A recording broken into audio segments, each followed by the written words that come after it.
Bismillahirrahmanirrahim. Assalamualaikum warahmatullahi wabarakatuh. Selamat siang Bapak Ibu Kepala Sekolah, Bapak Ibu Operator Sekolah, Bapak Ibu Guru hebat dimanapun berada. Pada video kali ini saya akan mencoba memberikan informasi seputaran tentang RHK pengembangan kompetensi pada pengelolaan kinerja. Mudah-mudahan video singkat saya pada kali ini bisa bermanfaat untuk kita semua. Amin amin ya rabbal alamin. Oke Bapak Ibu, langsung saja. Sebelumnya kita sudah membahas video tentang cara mengisi perencanaan dan cara menyetujui serta menyepakati perencanaan kinerja. Pada hari ini kita akan mengupas tuntas tentang RHK pengembangan kompetensi. Karena ada beberapa perubahan yang terjadi pada periode Juli dan Desember ini ya Bapak Ibu, dibandingkan dengan periode Januari Juni kemarin. Insya Allah akan kita bahas satu persatu RHK pengembangan kompetensi ini. Oke Bapak Ibu, kita mulai dari yang pertama. Meningkatkan kompetensi melalui peran sebagai partisipan kegiatan seminar, lokakarya, konferensi, simposium, dan atau studi banding lapangan yang diselenggarakan di bidang pendidikan. Berarti ini kegiatan seminar atau lokakarya yang dilakukan oleh bidang pendidikan dari manapun. Jika Bapak Ibu merupakan bagian dari kegiatan tersebut, bisa Bapak Ibu ambil RHK-nya ini, dapat 4 poin. Kemudian yang kedua ini, meningkatkan kompetensi melalui peran sebagai peserta berbagi praktik baik yang diselenggarakan oleh komunitas belajar. Ini yang bisa dilakukan oleh komunitas belajar Bapak Ibu di sekolah. Dengan catatan judul kegiatannya itu adalah berbagi praktik baik. Adapun yang dimaksud dengan berbagi praktik baik ini atau yang masuk ke dalam kategori berbagi praktik baik ini adalah yang pertama, implementasi kurikulum merdeka. Itu dengan berbagai topik yang penting berhubungan dengan implementasi kurikulum merdeka. Berarti bisa Bapak Ibu jadikan sebagai berbagi praktik baik pada komunitas belajarnya. Atau kegiatan perencanaan berbasis data. Apapun yang berhubungan dengan perencanaan berbasis data, baik itu rapor pendidikan dan lain sebagainya, itu berarti masuk ke perencanaan berbasis data. Bisa Bapak Ibu selenggarakan melalui komunitas belajar di sekolahnya. Ini bisa Bapak Ibu ambil sebagai RHK Bapak Ibu pada pengembangan kompetensi. Maksimal kegiatannya itu 8. Satu kali kegiatan jika Bapak Ibu hanya sebagai peserta 4 poin. Jadi jika Bapak Ibu ingin mengejar poin 32, Bapak Ibu ambil kegiatan kombel ini sebanyak 8, berarti sudah mencukupi. Itu pun jika Bapak Ibu hanya sebagai peserta. Jika Bapak Ibu ada menjadi narasumber, tentu poinnya lebih tinggi lagi. Ini yang kedua ya Bapak Ibu. Yang ketiga, meningkatkan kompetensi melalui peran sebagai peserta coaching atau mentoring pengembangan kompetensi oleh guru, kepala sekolah, dan atau pengawas sekolah. Nah, ini ada perubahan periode kemarin ya Bapak Ibu. Untuk periode kemarin, ini bisa diselenggarakan oleh komunitas belajar. Untuk sekarang, sepertinya komunitas belajar di ujungnya sudah dihapus. Berarti untuk coaching, mentoring, atau pengembangan kompetensi ini, itu bisa dilakukan oleh guru, kepala sekolah, dan atau pengawas. Yang mengeluarkan sertifikatnya berarti bukan komunitas belajar lagi. Yang mengeluarkan sertifikatnya bisa kepala sekolah, pengawas, atau K3S binaan dan lain sebagainya. Jadi untuk kegiatan coaching ini berarti tidak bisa dipakai sertifikat atas nama komunitas belajar. Nah, ya Bapak Ibu, itu ada perbedaannya. Kemudian meningkatkan kompetensi melalui peran sebagai penelaah aksi nyata. Penelaah aksi nyata ini yang dimaksud adalah penelaah aksi nyata yang telah ditetapkan oleh BGP yang berdasarkan hasil seleksi BGP atau Bapak Ibu yang di SK-kan oleh BGP sebagai penelaah aksi nyata. Nah, itu ya Bapak Ibu. Kemudian meningkatnya kompetensi melalui peran sebagai penelaah cerita praktek yang dihasilkan guru.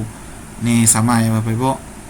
Meningkatnya kompetensi melalui peran sebagai penelaah perangkat ajar, sama. Meningkatnya kompetensi melalui peran sebagai penyusun kumpulan konten unggulan. Nah, ini sama ya Bapak Ibu. Meningkatnya kompetensi melalui peran sebagai narasumber berbagi praktek baik. Nah, ini yang tadi ya Bapak Ibu. Jika Bapak Ibu hanya sebagai peserta berbagi praktek baik, poinnya 4. Jika Bapak Ibu ada menjadi narasumber 1 atau 2 kegiatan, berarti 1 kegiatan itu poinnya 8. Namun perlu Bapak Ibu ingat, jika Bapak Ibu menjadi narasumber di saat kegiatan yang sama, berarti Bapak Ibu tidak bisa mengambil sertifikat sebagai peserta. Jika kegiatan berbagi praktek baik komunitas belajarnya itu ada 8, kemudian Bapak Ibu menjadi narasumber 2, berarti sebagai pesertanya hanya tinggal 6 lagi.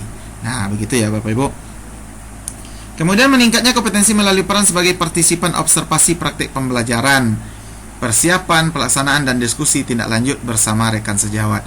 Ini Bapak Ibu menjadi bagian dari observasi praktek pembelajaran, baik persiapan, pelaksanaan, dan diskusi tindak lanjut bersama rekan sejawat. Ini dilakukan secara timbal balik ya Bapak Ibu.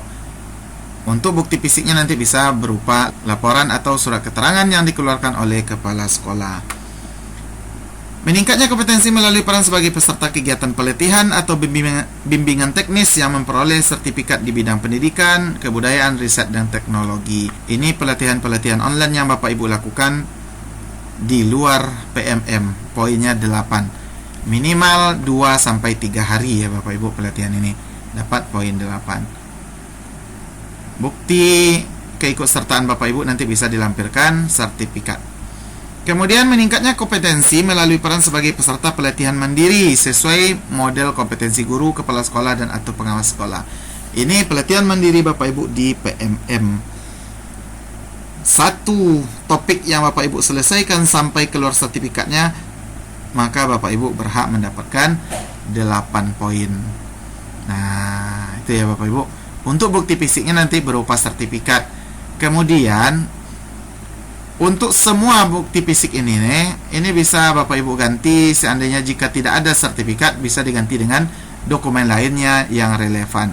Kalau masalah pelatihan mandiri ini umpamanya di saat akhir periode belum keluar sertifikatnya, mungkin bisa Bapak Ibu lampirkan file aksi nyatanya atau dokumen aksi nyatanya. Mungkin bisa Bapak Ibu lampirkan dokumen aksi nyatanya.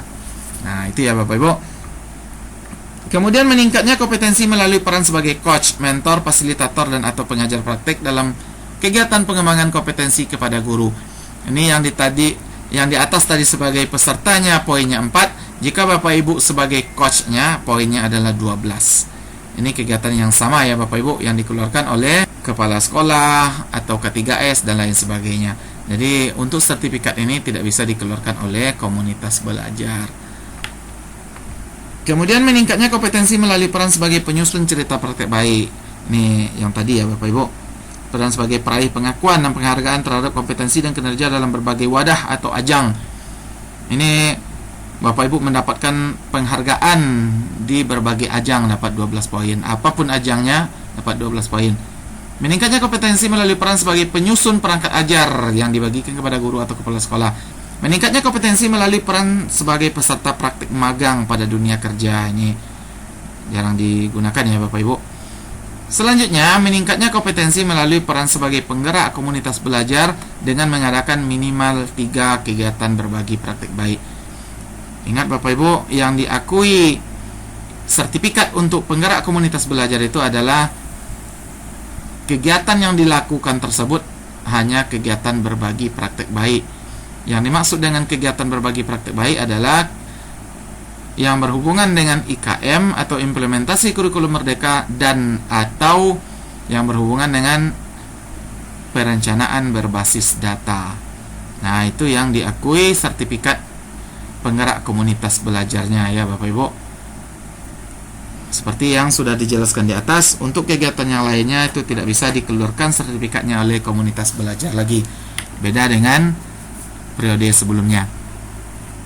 Terakhir, meningkatnya kompetensi melalui peran sebagai peserta program pelatihan dan pendidikan jangka pendek atau menengah pada bidang kepemimpinan dan bidang teknis yang relevan, seperti pendidikan guru penggerak atau pelatihan manajerial kepala sekolah. Jika Bapak Ibu sekarang sedang melaksanakan pendidikan atau PGP, pendidikan guru penggerak, berarti setelah sertifikatnya keluar nanti bisa Bapak Ibu unggah dengan mendapatkan poin 128 poin. Jika PGP-nya sudah berjalan 2 bulan atau 1 bulan, berarti diperkirakan kelulusannya nanti sebelum Desember. Berarti bisa Bapak Ibu masukkan RHK yang ini.